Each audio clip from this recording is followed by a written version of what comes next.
Hey there everybody, and welcome to the channel. I'm your host, Puborama, and in today's video, we are going to be taking a look at quite possibly one of the worst cars available in Grand Theft Auto Online.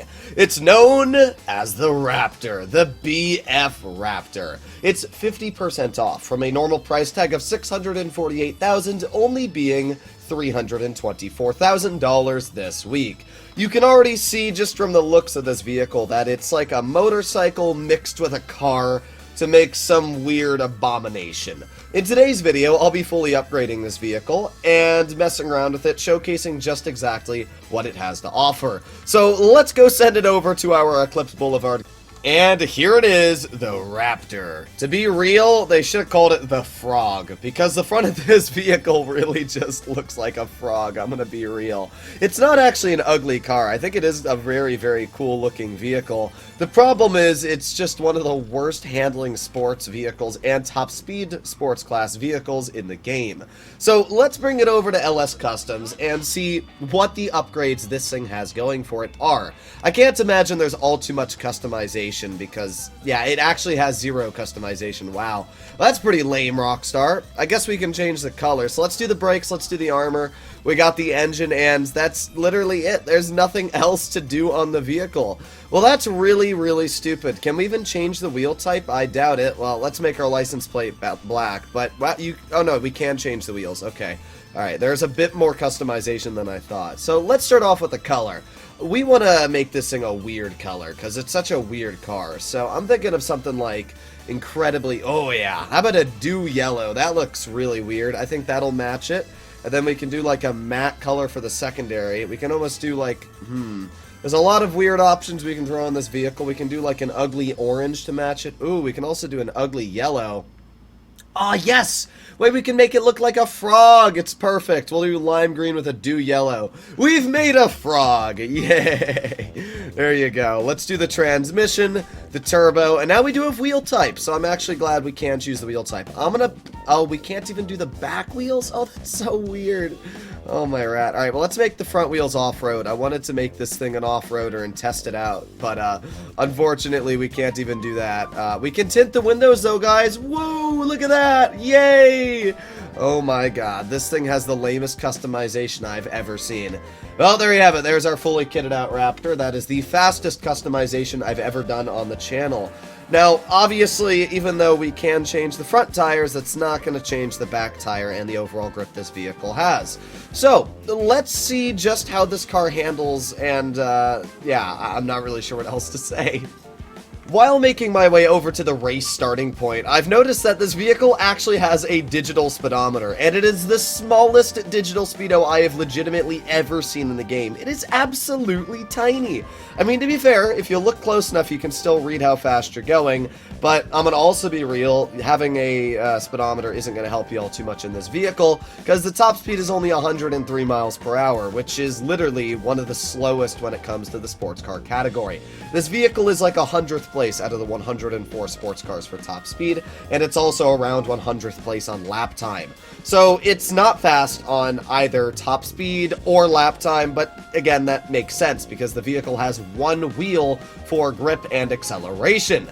So what we're going to do is the classic timed course, and I'm going to set my waypoint. So we're going to be going through the city, up through Vinewood Hills, and finishing off all the way at the Biker Gang. I've got my stopwatch set up on my phone already, so we're going to see how this vehicle can do on lap time.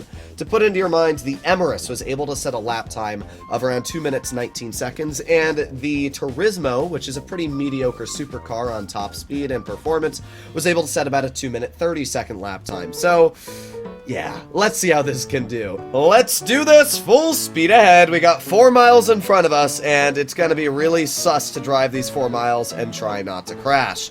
Oh my god, there's no way. There's no way we already messed this up. Yeah, that's going to be the problem with the Raptor, is the fact that it's got one wheel on the back, and that one wheel is all the grip you're going to get when it comes to acceleration or spinning out. So essentially, you have to make sure that that wheel isn't going to cause you pain when driving over curbs. All right, let's try this again.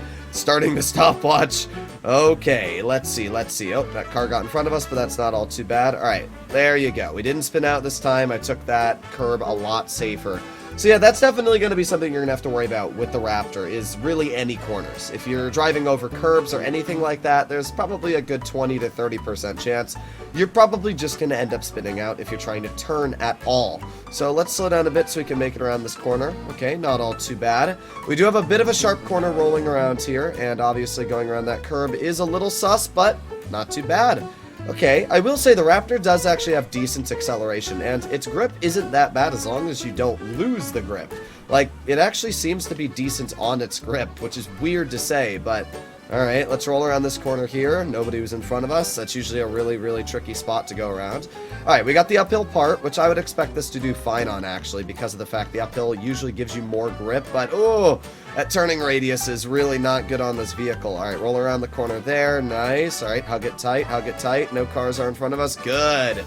Alright, how fast are we going? About 85? I don't know if that's fast, to be real. I mean, it sounds fast, but I don't know how fast that is compared to other cars. Whoa, we took that way wider than I wanted it to. The turning radius on this vehicle is not something I would say impressive. Alright, well, we're at 1 minute and 20 seconds on the clock, and we've started our downhill descent. We're actually picking up some speed, 110 miles per hour. That's a new speed record for this vehicle. Alright, slow down a bit. Nice, you're able to make it around this corner. Alright, let's slow down here, put on the brakes. Okay. Not too bad. I will say this thing actually doesn't like to have any grip loss whatsoever. That's actually good. I was expecting this thing to spin out around every corner we drive, but surprisingly it's actually not having a handling issue. You can see here just no problem with the grip. I guess Rockstar realized that if the car had a problem with grip, you'd literally spin out around every corner, so they wanted to rectify that issue. The problem is, again, the turning radius itself just isn't very good. But, I mean, the vehicle's probably averaging around 90 miles per hour, which isn't the worst thing ever. But I should point out to you now that we're at 2 minutes and 10 seconds on the clock. So we are already just about worse than the Emirates on lap time, and we obviously still have quite a bit of time before we actually make it to the finish to compare it to something like the Turismo. 2 minutes and 20 seconds on the clock now. Oh my rat, we still have 0.7 miles to go before we make it to our destination. So, I will actually say, when it comes... Oh no! I'm adding that into the lap time. We did nothing wrong there. The car literally just spun out on us. I'm counting that because that was not my fault. There's nothing I could have done about it. Alright, let's keep going here. It seems like we hit a little bit of a bump or something, and just that bump while we were turning caused the vehicle to spin out. But just like that, we have been able to finish our lap time at 2 minutes and 52 seconds. Even without a spin out, and let's say we saved 2 seconds there or 3 seconds, it wouldn't have mattered. 2 minutes and 50 seconds compared to the 2 minutes and 20 seconds we got with the Emirates and 2 minutes and 30 with the Turismo. That is insane. That is just ridiculous how much worse the lap time was. That is actually a massively noticeable time. So, yeah, when it comes to the Raptor, I really can't say much incredible about its handling or performance. On the question of, is this vehicle worth the price tag of $324,000? Honestly, yeah. I mean, if you want to have some fun, and you want to try out this vehicle, and you never picked it up before because you've probably thought 600 grand is a waste of money, now's your chance to pull out the Raptor and see just how much money you've wasted on the vehicle. But at the end of the day, it's only $300,000. One run-through of the Cayo Perico heist will not only purchase this vehicle, fully upgrade it, but still probably leave around $1 million left over for whatever else you want. So, I would definitely say, if this is the kind of car that you wanted to pull out for a bit of fun today, pick it up. It's cheap enough to enjoy, and at the end of the day, if you don't like it, you can always just leave it in your garage collecting dust. Hopefully you enjoyed today's video, and I'll see you all in the next one. Bye-bye.